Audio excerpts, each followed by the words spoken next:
Ngayong araw makakating ng atin ito koalisyon ang Panatag Shoal para hatiran ng ayuda ang mga mangingisda roon.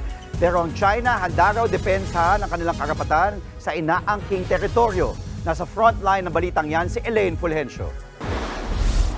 Sa kasagsagan ng civilian mission ng atin ito coalition kagabi, hindi tinantana ng dalawang barko ng China Coast Guard ang mga bangka habang naglalayag papunta sa Scarborough o Panatag Shoal.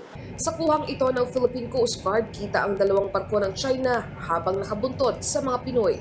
Di kalayuan sa lokasyon nila na mataan din ng isang gray ship o barko ng Chinese Navy.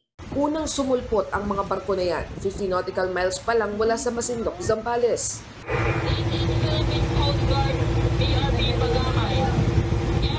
Niradyohan pa sila ng Philippine Coast Guard pero nagpatuloy lang sa pagbuntot ang mga Chinese vessel. Sa isang pahayag naman, muling giniit ng Chinese Foreign Ministry na teritoryo nilang Scarborough Shoal at sila lang daw ang may karapatan dito. Handa raw silang dumipensa at gumawa ng kaukulang mga hakbang kung aabusuhin ng Pilipinas ang kabutihan nila. Pero tila hindi naman nasisindak ang mga Pilipinong mangingisda na kasama sa convoy.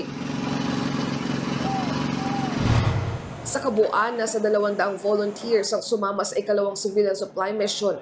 Dala nilang mga pagkain at gasolina na ipamimigay sa mga mangingisdang Pinoy sa Panatag Shoal. Pagdating sa laot, nagdatagpa sila ng mga boya na may nakasulat na West Philippine Sea, atin ito, sa dagat na sakop ng Exclusive Economic Zone ng Pilipinas.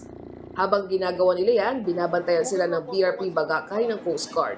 Ayon sa PCG, mapayapa ang civilian mission at kung magka-tensyon man, kasalanan na ito ng China.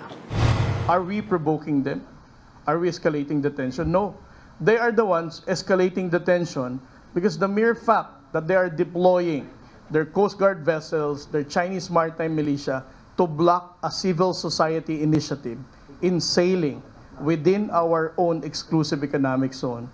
Yan ang dahilan kung bakit nagkakaroon ng tension. Hindi tayo. Ngayong umaga, inaasahang mararating ng civilian convoy ang Panatag Shoal. Bukas, inaasahang matatapos ang misyon ng grupo. Nagbabalita mula sa frontline, Elaine Fulgencio, News 5. Mga kapatid, Lucy Cruz Valdez po, maging maalam at may pakialam sa mga napapanahong balita sa bansa. Tumutok at mag-subscribe sa News 5 social media pages.